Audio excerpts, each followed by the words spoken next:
I'd like to tell you about the strangest secret in the world. Not long ago, Albert Schweitzer, the great doctor and Nobel Prize winner, was being interviewed in London, and a reporter asked him, "Doctor, what's wrong with men today?" The great doctor was silent a moment, and then he said, "Men simply don't think." And it's about this that I want to talk with you. We live today in a golden age. This is an era that man has looked forward, dreamed of, and worked toward for thousands of years. But since it's here, we pretty well take it for granted.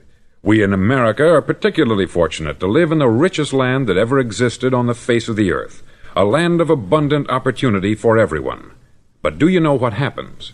Let's take 100 men who start even at the age of 25. Do you have any idea what will happen to those men by the time they're 65? These 100 men who all start even at the age of 25 believe they're going to be successful. If you asked any one of these men if he wanted to be a success, he'd tell you that he did. And you'd notice that he was eager toward life, that there was a certain sparkle to his eye, an erectness to his carriage, and life seemed like a pretty interesting adventure to him. But by the time they're 65, 1 will be rich, 4 will be financially independent, 5 will still be working, 54 will be broke. Now think a moment. Out of the 100, only 5 make the grade. Why do so many fail? What has happened to the sparkle that was there when they were 25? What's become of the dreams, the hopes, the plans? And why is there such a large disparity between what these men intended to do and what they actually accomplished? When we say about 5% achieve success, we have to define success. And here's the definition. Success is the progressive realization of a worthy ideal. If a man is working toward a predetermined goal and knows where he's going, that man is a success. If he's not doing that, he's a failure. Success is the progressive realization of a worthy ideal. Rollo May, the distinguished psychiatrist, wrote a wonderful book called Man's Search for Himself. And in this book he says, "The opposite of courage in our society is not cowardice, it is conformity." And there you have the trouble today. It's conformity. People acting like everyone else, without knowing why, without knowing where they're going. Now think of it. In America right now, there are over 14 million people 65 years of age and over, and about 13 million of these 14 million are broke. They're dependent on someone else for life's necessities. Now, we learn to read by the time we're 7. We learn to make a living by the time we're 25. Usually, by that time, we're not only making a living, we're supporting a family. And yet, by the time we're 65, we haven't learned how to become financially independent in the richest land that has ever been known. Why? We conform.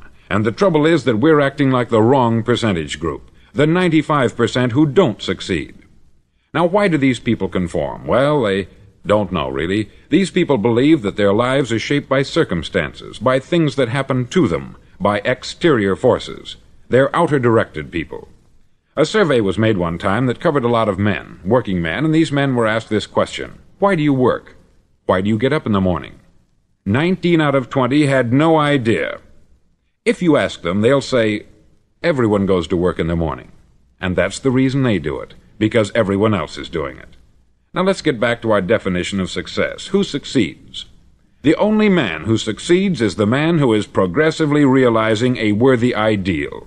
He's the man who says, I'm going to become this, and then begins to work toward that goal. I'll tell you who the successful people are. A success is the school teacher who's teaching school because that's what she wanted to do. The success is the woman who's a wife and mother because she wanted to become a wife and mother and is doing a good job of it. The success is the man who runs the corner gas station because that's what he wanted to do. The success is the successful salesman who wants to become a top-notch salesman and grow and build with his organization. A success is anyone who is doing deliberately a predetermined job because that's what he decided to do deliberately. But only 1 out of 20 does that. That's why today there isn't really any competition, unless we make it for ourselves. Instead of competing, all we have to do is create. Now, for 20 years, I looked for the key which would determine what would happen to a human being. Was there a key, I wanted to know, which would make the future a promise that we could foretell to a large extent? Was there a key that would guarantee a person's becoming successful if he only knew about it and knew how to use it? Well, there is such a key, and I've found it. Have you ever wondered why so many men work so hard and honestly without ever achieving anything in particular, and others don't seem to work hard and yet seem to get everything? They have the magic touch. You've heard them say that about someone. Everything he touches turns to gold. And have you ever noticed that a man who becomes successful tends to continue to become successful, and on the other hand, have you noticed how a man who is a failure tends to continue to fail? It's because of goals. Some of us have them, some don't. People with goals succeed because they know where they're going. Now think of a ship leaving a harbor, and think of it with the complete voyage mapped out and planned. The captain and crew know exactly where it's going and how long it will take. It has a definite goal. 9,999 times out of 10,000 it will get to where it started out to get. Now let's take another ship, just like the first, only let's not put a crew on it, or a captain at the helm. Let's give it no aiming point, no goal, no destination. We just start the engines and let it go. I think you'll agree with me that if it gets out of the harbor at all, it will either sink or wind up on some deserted beach a derelict. It can't go any place because it has no destination and no guidance. It's the same with a human being. Take the salesman, for example. There is no other person in the world today with the future of a good salesman. Selling is the world's highest paid profession, if we're good at it and if we know where we're going. Every company needs top-notch salesmen, and they reward those men. The sky is the limit for them. But how many can you find? Someone once said, "The human race is fixed, not to prevent the strong from winning, but to prevent the weak from losing." The American economy today can be likened to a convoy in time of war. The entire economy is slowed down to protect its weakest link, just as the convoy had to go at the speed that would permit its slowest vessel to remain in formation. That's why it's so easy to make a living today. It takes no particular brains or talent to make a living and support a family today, so we have a plateau of so-called security, if that's what a person's looking for. But we do have to decide how high above this plateau we want to aim for. Now let's get back to the strangest secret in the world, the story that I wanted to tell you today. Why do men with goals succeed in life, and men without them fail? Well, let me tell you something which, if you really understand it, will alter your life immediately. If you understand completely what I'm going to tell you from this moment on, your life will never be the same again. You'll suddenly find that good luck just seems to be attracted to you. The things you want just seem to fall in line. And from now on, you won't have the problems, the worries, the gnawing lump of anxiety that perhaps you've experienced before. Doubt, fear, well, they'll be things of the past. Here's the key to success, and the key to failure. We become what we think about. Now let me say that again. We become what we think about. Throughout all history, the great wise men and teachers, philosophers and prophets have disagreed with one another on many different things. It is only on this one point that they are in complete and unanimous agreement. Listen to what Marcus Aurelius, the great Roman emperor, said. He said, "A man's life is what his thoughts make of it." Disraeli said this, "Everything comes if a man will only wait. I have brought myself by long meditation to the conviction that a human being with a settled purpose must accomplish it, and that nothing can resist a will that will stake even existence for its fulfillment." Ralph Waldo Emerson said this, "A man is what he thinks about all day long." William James said, "The greatest discovery of my generation is that human beings can alter their lives by altering their attitudes of mind." And he also said, "We need only in cold blood act as if the thing in question were real, and it will become infallibly real by growing into such a connection with our life that it will become real. It will become so knit with habit and emotion that our interest in it will be those which characterize belief." He also said this, "If you only care enough for a result, you will almost certainly attain it. If you wish to be rich, you will be rich. If you wish to be learned, you will be learned. If you wish to be good, you will be good. Only you must then really wish these things, and wish them exclusively, and not wish at the same time 100 other incompatible things just as strongly." In the Bible you read, in Mark 9:23, "If thou canst believe, all things are possible to him that believeth." Dr. Norman Vincent Peale said this, "This is one of the greatest laws in the universe. Fervently do I wish I had discovered it as a very young man. It dawned upon me much later in life, and I've found it to be one of the greatest, if not my greatest discovery, outside of my relationship to God. And the great law, briefly and simply stated, is that if you think in negative terms, you'll get negative results. If you think in positive terms, you will achieve positive results. That is the simple fact which is at the basis of an astonishing law of prosperity and success. In 3 words, believe and succeed. William Shakespeare put it this way: "Our doubts are traitors, and make us lose the good we oft might win, by fearing to attempt." George Bernard Shaw said, "People are always blaming their circumstances for what they are. I don't believe in circumstances. The people who get on in this world are the people who get up and look for the circumstances they want, and if they can't find them, make them." Well, it's pretty apparent, isn't it? And every person who discovered this for a while believed that he was the first one to work it out. We become what we think about. Now, it stands to reason that a person who's thinking about a concrete and worthwhile goal is going to reach it, because that's what he's thinking about. And we become what we think about. Conversely, the man who has no goal, who doesn't know where he's going, and whose thoughts must therefore be thoughts of confusion and anxiety and fear and worry, becomes what he thinks about. His life becomes one of frustration, fear, anxiety, and worry. And if he thinks about nothing, he becomes nothing. Now, how does it work? Why do we become what we think about? Well, I'll tell you how it works as far as we know. Now, to do this, I want to tell you about a situation that parallels the human mind. Suppose a farmer has some land, and it's good, fertile land. Now, the land gives the farmer a choice. He may plant in that land whatever he chooses. The land doesn't care. It's up to the farmer to make the decision. Now, remember, we're comparing the human mind with the land, because the mind, like the land, doesn't care what you plant in it. It will return what you plant, but it doesn't care what you plant. Now, let's say that the farmer has 2 seeds in his hand. One is a seed of corn, the other is nightshade, a deadly poison. He digs 2 little holes in the earth, and he plants both seeds, one corn, the other nightshade. He covers up the holes, waters, and takes care of the land, and what will happen?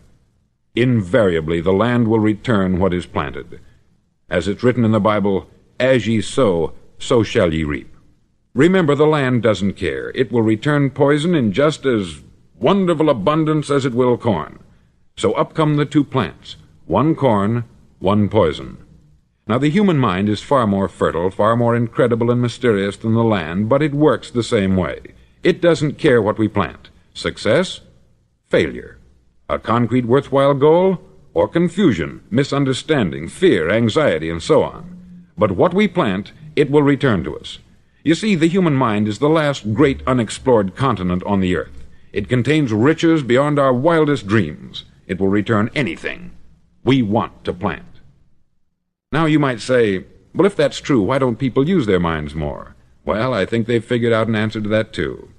Our mind comes as standard equipment at birth. It's free, and things that are given to us for nothing we place little value on. Things that we pay money for, we value. The paradox is that exactly the reverse is true.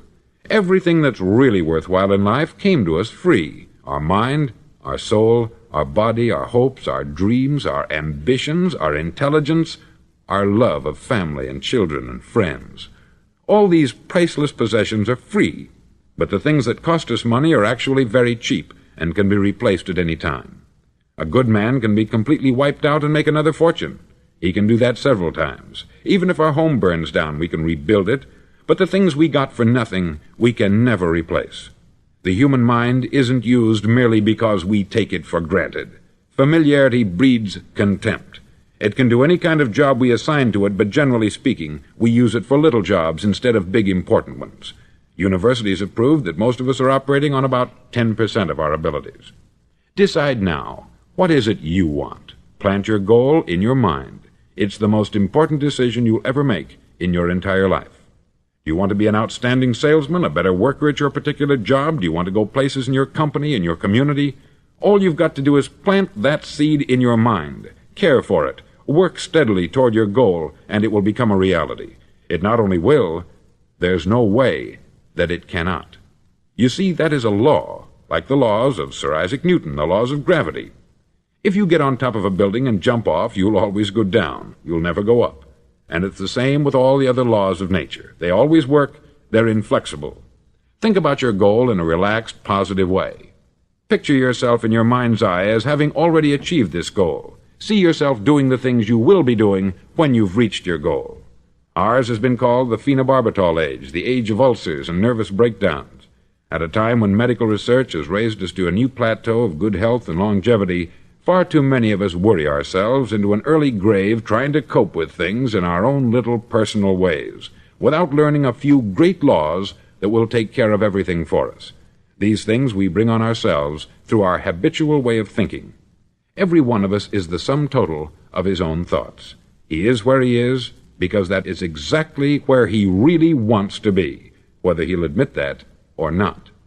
Each of us must live off the fruit of his thoughts in the future, because what you think today and tomorrow, next month and next year, will mold your life and determine your future. You're guided by your mind. I remember one time I was driving through Arizona and I saw one of those giant earth-moving machines roaring along the road at about 35 miles an hour with what looked like 20 tons of dirt in it, a tremendous, incredible machine, and there was a little man perched way up on top with the wheel in his hands guiding it. And as I drove along, I was struck by the similarity of that machine to the human mind. Just suppose you're sitting at the controls of such a vast source of energy. Are you going to sit back and fold your arms and let it run itself into a ditch? Or are you going to keep both hands firmly on the wheel and control and direct this power to a specific, worthwhile purpose? It's up to you. You're in the driver's seat. You see, the very law that gives us success is a two-edged sword. We must control our thinking. The same rule that can lead a man to a life of success, wealth, happiness, and all the things he's ever dreamed of for himself and his family, that very same law can lead him into the gutter. It's all in how he uses it, for good or for bad. This is the strangest secret in the world. Now, why do I say it's strange, and why do I call it a secret? Actually, it isn't a secret at all. It was first promulgated by some of the earliest wise men, and it appears again and again throughout the Bible. But very few people have learned it, understand it. That's why it's strange, and why, for some equally strange reason, it virtually remains a secret. I believe that you could go out and walk down the main street of your town and ask one man after another what the secret of success is, and you probably wouldn't run into one man in a month who could tell you.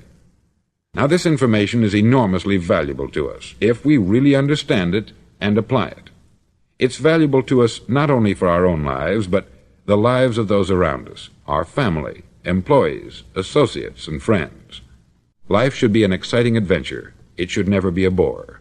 A man should live fully, be alive. He should be glad to get out of bed in the morning. He should be doing a job he likes to do because he does it well. One time I heard Grove Patterson make a speech, the editor-in-chief of the Toledo Daily Blade, and as he concluded his speech, he said something that I've never forgotten. He said something like this: "My years in the newspaper business have convinced me of several things, among them that people are basically good, and that we came from someplace, and we're going someplace. So we should make our time here an exciting adventure. The architect of the universe didn't build a stairway leading nowhere." And the greatest teacher of all, the carpenter from the plains of Galilee, gave us the secret time and time again. "As ye believe, so shall it be done unto you." I've explained the strangest secret in the world and how it works. Now I want to explain how you can prove to yourself the enormous returns possible in your own life by putting this secret to a practical test. I want you to make a test that will last 30 days. Now, it isn't going to be easy. If you'll give it a good try, it will completely change your life for the better. Back in the 17th century, Sir Isaac Newton, the English mathematician and natural philosopher, gave us some natural laws of physics which apply as much to human beings as they do to the movement of bodies in the universe. Now, one of these laws is that for every action, there is an equal and opposite reaction. Simply stated, as it applies to you and me, it means we can achieve nothing without paying the price. The results of your 30-day experiment will be in direct proportion to the effort you put forth. To be a doctor, you must pay the price of long years of difficult study. to be successful in selling, and remember that each of us succeeds to the extent of his ability to sell, selling our families on our ideas, selling education in schools, selling our children on the advantages of living the good and honest life, selling our associates and employees on the importance of being exceptional people, to, of course, the profession of selling itself. But to be successful in selling our way to the good life, we must be willing to pay the price. Now, what is that price? Well, it's many things. First, it's understanding emotionally, as well as intellectually, that we literally become what we think about, that we must control our thoughts if we're to control our lives. It's understanding fully that, as ye sow, so shall ye reap. Secondly, it's cutting away all the fetters from the mind and permitting it to soar as it was divinely designed to do. It's the realization that your limitations are self-imposed, and that the opportunities for you today are enormous beyond belief. It's rising above narrow-minded pettiness and prejudice. Thirdly, to use all your courage to force yourself to think positively on your own problem, to set a definite and clearly defined goal for yourself, to let your marvelous mind think about your goal from all possible angles, to let your imagination speculate freely upon many different possible solutions, to refuse to believe there are any circumstances sufficiently strong to defeat you in the accomplishment of your purpose, to act promptly and decisively when your course is clear, and to keep constantly aware of the fact that you are, at this moment, standing in the middle of your own acre of diamonds, as Russell Conwell used to point out. Fourth, save at least 10% of what you earn. It's also remembering that no matter what your present job, it has enormous possibilities if you're willing to pay the price. Now let's just go over the important points in the price each of us must pay to achieve the wonderful life that can be ours. It is, of course, worth any price. 1. You will become what you think about. 2. Remember the word imagination. Let your mind soar. 3. Courage. Concentrate on your goal every day. 4. Save 10% of what you earn. And action. Ideas are worthless unless we act on them. Now I'll try to outline the 30-day test I want you to make. Now keep in mind that you have nothing to lose by making this test, and everything you could possibly want to gain. There are two things that may be said of everyone. Each of us wants something, and each of us is afraid of something. I want you to write on a card what it is you want more than anything else. It may be more money. Perhaps you'd like to double your income or make a specific amount of money. It may be a beautiful home. It may be success at your job. It may be a particular position in life. It could be a more harmonious family. Each of us wants something. Write down on your card specifically what it is that you want. Make sure it's a single goal and clearly defined. You needn't show it to anyone, but carry it with you so that you can look at it several times a day. Think about it in a cheerful, relaxed, positive way each morning when you get up, and immediately you have something to work for, something to get out of bed for, something to live for. Look at it every chance you get during the day and just before going to bed at night. As you look at it, remember that you must become what you think about, and since you're thinking about your goal, you realize that soon it will be yours. In fact, it's yours really the moment you write it down and begin to think about it. Look at the abundance all around you as you go about your daily business. You have as much right to this abundance as any other living creature. It's yours for the asking. Now we come to the difficult part. Difficult because it means the formation of what is probably a brand new habit, and new habits are not easily formed. Once formed, however, it'll follow you for the rest of your life. Stop thinking about what it is you fear. Each time a fearful or negative thought comes into your consciousness, replace it with a mental picture of your positive and worthwhile goal. There will come times when you will feel like giving up. It's easier for a human being to think negatively than positively. That's why only 5% is successful. You must begin now to place yourself in that group. For 30 days you must take control of your mind. It will think only about what you permit it to think. Each day for this 30-day test, do more than you have to do. In addition to maintaining a cheerful, positive outlook, give of yourself more than you've ever done before. Do this knowing that your returns in life must be in direct proportion to what you give. The moment you decide on a goal to work toward, you're immediately a successful person. You're then in that rare and successful category of people who know where they're going. Out of every 100 people, you belong to the top 5. Don't concern yourself too much with how you're going to achieve your goal. Leave that completely to a power greater than yourself. All you have to do is know where you're going. The answers will come to you of their own accord. Remember these words from the Sermon on the Mount, and remember them well. Keep them constantly before you this month of your test. Ask, and it shall be given you. Seek, and ye shall find. Knock, and it shall be opened unto you. For every one that asketh receiveth, and he that seeketh findeth, and to him that knocketh it shall be opened. It's as marvelous and as simple as that. In fact, it's so simple that in our seemingly complicated world it's difficult for an adult to understand that all he needs is a purpose and faith. For 30 days, do your best. If you're a salesman, go at it as you've never done before, not in hectic fashion, but with the calm, cheerful assurance that time well spent will give you the abundance in return you deserve and want. No matter what your job, do it as you've never done it before for 30 days. And if you've kept your goal before you every day, you'll wonder and marvel at this new life you've found. Dorothea Brand, outstanding editor and writer, discovered it for herself and tells about it in her fine book, Wake Up and Live.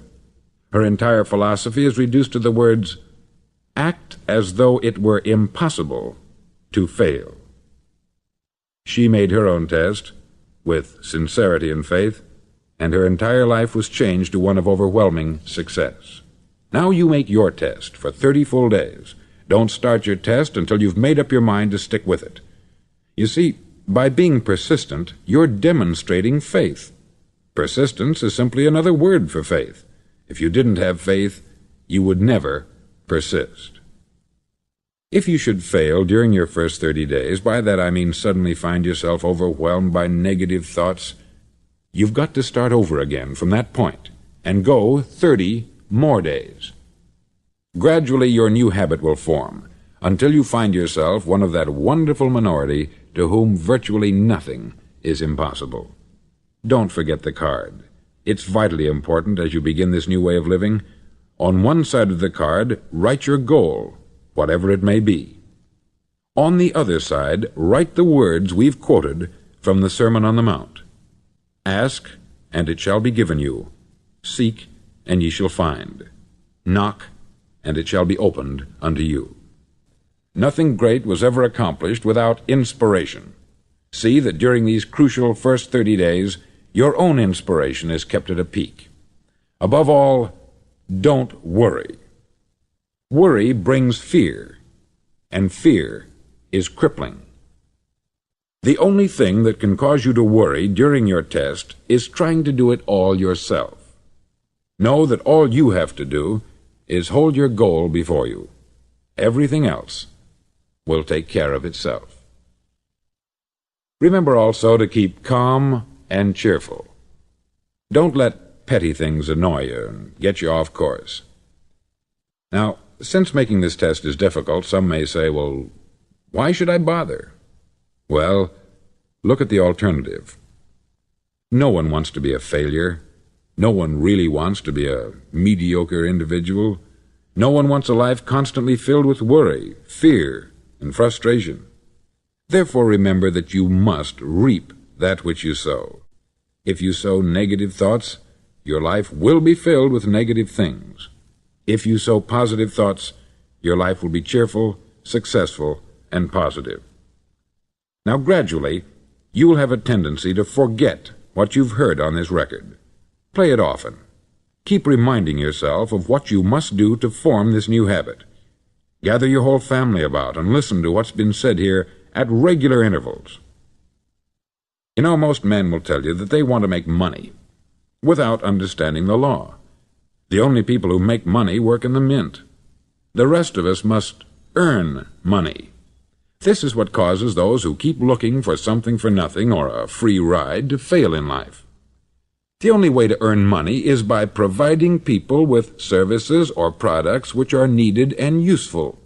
We exchange our product or service for the other man's money. Therefore, the law is that our financial return will be in direct proportion to our service. Success is not the result of making money.